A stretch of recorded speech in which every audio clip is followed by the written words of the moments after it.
disconnection. Up to the disconnection, yeah. At the right moment, Fabi just unplugs his Ethernet cord. All right. We're stuck in a loop, guys. Every 2 games are going to look the exact same. It's Groundhog Day. That's right. Punxsutawney Phil. Okay, so knight d2, same moves. Knight d5 is going to be played, I would imagine, at some... Oh, there's your move. The influence of Amon Hamilton immediately evident. Must be. And if we don't see queen h3, I think queen h5 is a fantastic candidate move for white next. Agreed 100%, especially with the presence of the king on h7 exacerbating the issue. Yep, queen h5, h4, knight d5, king g2. So many great moves at white's disposal here. And as long as f5 is not backed up by a pawn on g6, meaning that if you took it, g takes f5, I don't think I like that for white. As long as f5, a piece recaptures, white's always going to keep getting that e4 square. And I'm just loving this opening for Wesley. Yeah, king g2 always makes me a little antsy because, I feel like there's always these knight f4, knight h4 tactics in some position. But obviously Wesley knows what he's doing. Right. And you mentioned h4. That is also quite typical in such positions, driving the pawn h5, getting rid of this knight so that there aren't any freak tactics on f4. But that's also a little dangerous. h4, f5, for example, takes. You might have to reckon with sacrifices on f4 or h4. You can see the e bar dropping. So Wesley has some decisions to make in this position. And a theme or a motif that we've seen in the previous edition of this game is also that the bishop on e3 can be trapped. So sometimes with that open f file, you're playing knight f4 check, g takes f4, pawn takes f4, and the bishop might be trapped. That's right. And Wesley is clearly worried about f5. This is a prophylactic move. He's got the rook in his crosshairs, and he's no longer got the rook in his crosshairs. And the battle is raging around who is white going to prevent f5? Is black going to get f5 in? And if so, is it going to be in a good version? I see what you did there. If so. Oh, yeah. Actually, nice that was totally unintentional, but let's pretend that it was totally intentional. Your reputation precedes you. That was so funny.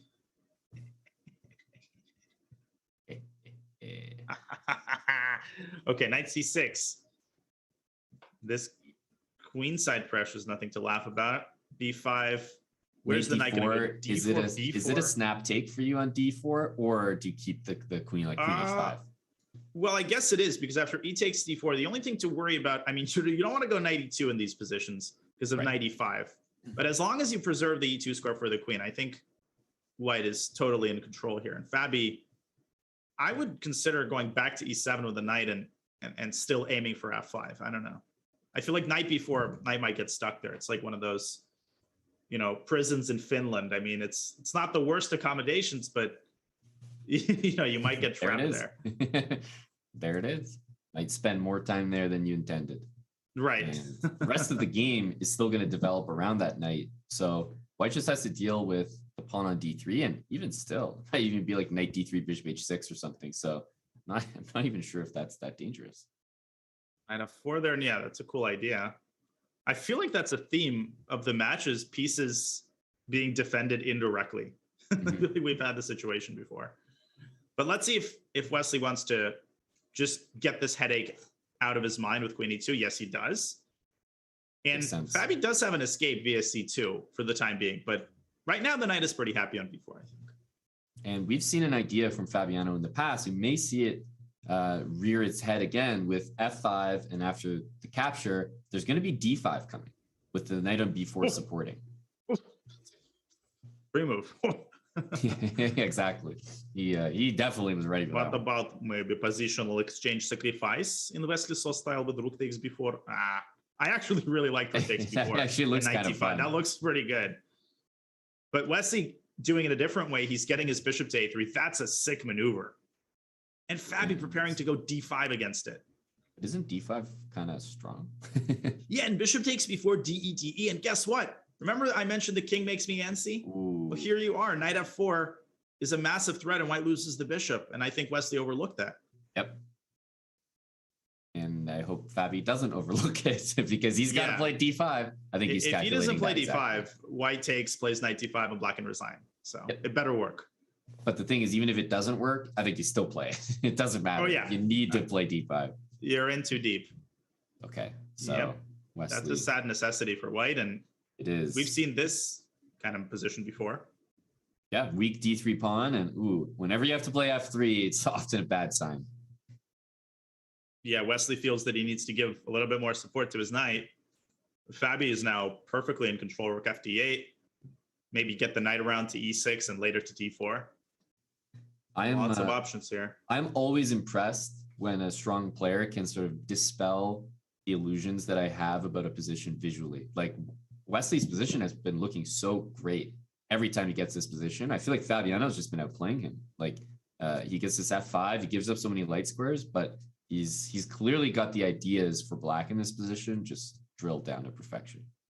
Yeah, and I don't think our evaluation is necessarily wrong. I definitely think Wesley's better to begin with, but he's missing some of these tactical subtleties, and like I said earlier, Fabi's just been so sharp. C4, by the way, these types of positions has to be considered.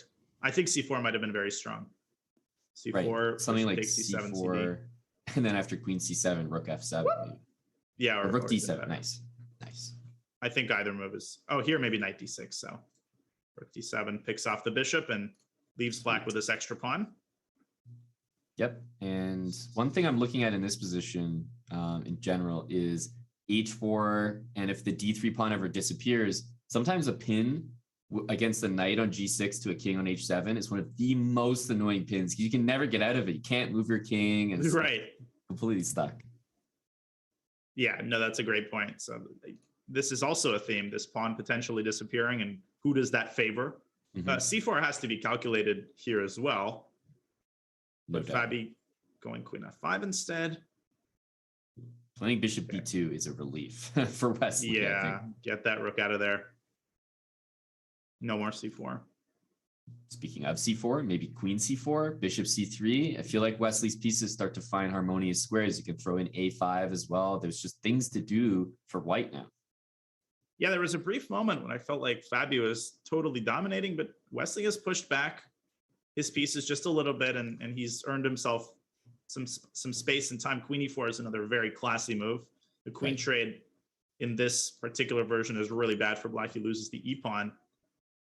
Fabi is forced to make a weakening move. Now Wesley's better again for sure. Definitely. And both sides kind of understand that, the mutual queen trades are bad. So they're just kind of staring at each other. But now he's actually threatening to win a pawn. So Bishop F6 was pretty much requisite.